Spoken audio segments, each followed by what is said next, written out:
साईं सदाईं करी मथे सिंध सुकार दोस्त मिठा दिलदार आलम सब आबाद करी। ही शेर उन लतीफ़ जो शेर आहे ऐं लतीफ़ जो बैत आहे जेको लतीफ़ पहिरीं पंहिंजी धरती लाइ दुआ घुरे थो, पोइ आलम इंसानियत जे लाइ दुआ घुरे थो। साईं सदाईं करी मथे सिंध सुकार दोस्त मिठा दिलदार आलम सब आबाद कई। अॼु ही नंढड़े शॉर्ट वीडियो के ज़रिए सिंध वासियुनि सां मुखातिब आहियां ऐं हिकु उन वाक़े ते जंहिं वाक़े ते दिलि इंतिहाई ॾुखी चुको आहे, दिलि में इंतिहाई दर्द आहे, ॾुख आहे ऐं ईअं थो महसूसु थिए ॼण असीं काफ़ी सदियूं पोइते हलिया विया आहियूं, असीं अॼु दुनिया खां काफ़ी पुठ ते पइजी चुका आहियूं, ईअं पियो महसूसु थिए। सिंध जेका शाह अब्दुल लतीफ़ जी धरती आहे, सिंध जेका सूफ़ी शाह इनायत जी धरती आहे, सिंध जेका सचल जी धरती आहे, सिंध जेका साईं जीएमस जी धरती आहे, सिंध जेका शहीद बशीर ख़ान जी धरती आहे, सिंध जेका मुज़फ़र भुट्टो जी धरती आहे, सिंध सूरे बादशाह जी धरती आहे, सिंध सिंधी क़ौम जी धरती आहे। अॼु हिन उमरकोट वाक़े ते ॻाल्हाइणु चाहियां थो। यकीन कयो इंतिहाई ॾुख जहिड़ी ॻाल्हि आहे जो हिन दौर में बि असांजे सिंध जे माण्हुनि जे दिमाग़ में हिकु जुनूनियत विधो वियो आहे त भई अलाह जे नाले कंहिं ॻाल्हायो आहे, नबी जे नाले कंहिं ॻाल्हायो आहे, बसि गुस्ताख आहे, मारियोसि, क़तल कयोसि, साड़ियो, बाह ॾेई छॾियोसि। ईअं न आहे बाबा, तव्हां रसूल अकरम सल्लल्लाहु अलैहि वसल्लम जे ज़िंदगी जे वक़्तु ऐं उन जे दौर में जेके माण्हू गुस्ताखी कंदा हुआ उन्हनि सां बि रसूल करीम सल्लल्लाहु अलैहि वसल्लम बहितर अंदाज़ सां पेश ईंदा हुआ। जीअं उन जो किरदारु ॾिसी उहे मुखालिफ़ीन जेके रसूल ख़ुदा जा मुखालिफ़ हुआ, उहे मुखालिफ़ रसूल करीम सल्लल्लाहु अलैहि वसल्लम ते कलमूं भरे ऐं मुस्लमान थींदा। अॼु जो मुस्लमान दुनिया खे अजीब मैसेज ॾेई रहियो आहे त भई फ़िलां माण्हू गुस्ताख रसूल आहे, असां उनखे क़तल करे बाह ॾेई साड़े छॾियो आहे। न, ईअं बिल्कुलु बि न आहे। हिकिड़ा चवंदा बाबा तव्हां कामेड जीए सिंध वारा कामेड जेके आहे उते ख़ुदा खे नथा मञो, मां उन शइ खे जेको रद्द थो कयां। अहिड़ी ॻाल्हि न आहे।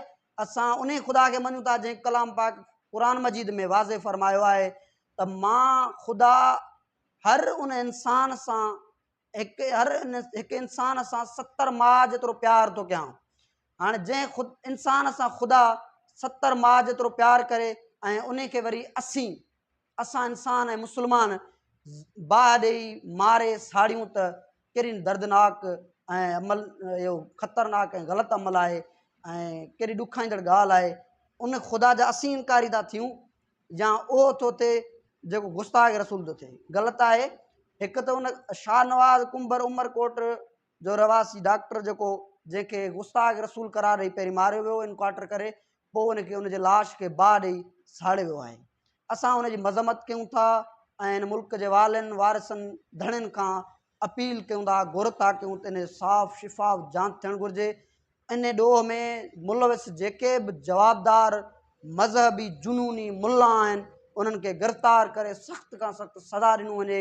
जिन पुलिस वारनि इन अमल में मुलविस आहिनि उन्हनि खे फ़ौरन ड्यूटियुनि तां लाहे ऐं सज़ा ॾिनो वञे। ॿी ॻाल्हि त सिंध जे अंदरि मज़हबी जेका जुनूनियत विझी वई आहे, मज़हबी जेका इंतिहा पसंदी जी जेका बाह तव्हां शुरू करे रहिया आहियो, इहो इंतिहाई ख़तरनाक आहे ऐं असां पंहिंजी पुरअमन धरती ते इन ख़तरनाक बाह खे बर्दाश्त न कंदासीं। सिंध पुरअमन धरती आहे, सिंध सूफ़ियुनि जी धरती आहे, सिंध हर उन जुनूनी मुल्ला परस्ती खे रद्द थो करे ऐं उन हर इंतिहा पसंद खे रद्द थो करे जेको इन धरती जी अमुन खे बिगाड़णु चाहे थो। सिंध जा माण्हू सम्झनि था अॼु जो मुल्लू जेको इंतिहा पसंद आहे, मुल्लू जेको इंसानियत ऐं मुस्लमानियत जे नाले ते दहशतगर्दी करे रसूल जे नाले ते माण्हू थो क़तल करे, असां उन जा मुखालिफ़ आहियूं। असां पंहिंजी धरती ते अमुन था चाहियूं, असां पंहिंजे वतन ते अमुन था चाहियूं। हिन मैसेज, हिन वीडियो जे ज़रिए मुल्क जे इदारनि खां, मुल्क जे वालनि वारसनि खां असीं वरी बि घुर था कयूं त हिन शइ जी जल्द खां जल्द जांच करे जेके बि हिन ॾोह में मुलविस आहिनि उन्हनि खे सख़्त खां सख़्तु सज़ा ॾिनो वञे, जीअं ॿीहर को शाहनवाज़, ॿीहर को सिंध जो शऊरी माण्हू इन्हनि जुनूनी मुल्लनि जे हथां क़तल न थिए। असां चाहियूं था त मज़हब में हर माण्हू खे आज़ादी हुजे, जेको जिते हुजे उहो उते ई हुजे।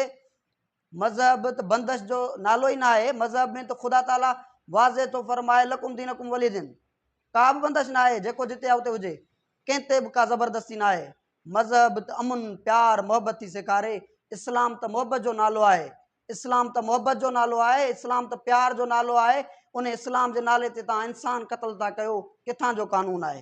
इहा किथां जी मुस्लमानियत आहे? असां अॼु इन शइ खे रद्द था कयूं। पंहिंजी धरती ते, पुरमुन धरती ते मज़हबी जुनूनियत, इंता पसंदी जी मुखालफ़त था कयूं, खुलियल लफ़्ज़नि में मज़म्मत था कयूं ऐं इन शइ खे रद्द था कयूं। ऐं तव्हां यकीन ॼाणो, सिंध जो माण्हू, हर उहो बाग़ैरत बाशऊर माण्हू इन जुनूनियत खे, इंता पसंदी खे रद्द कंदो। अॼु सिंध जेका हज़ारनि सालनि जी तारीख़ रखंदड़ वतन आहे, उन वतन में असां अहिड़े गंद खे बर्दाश्त नथा कयूं।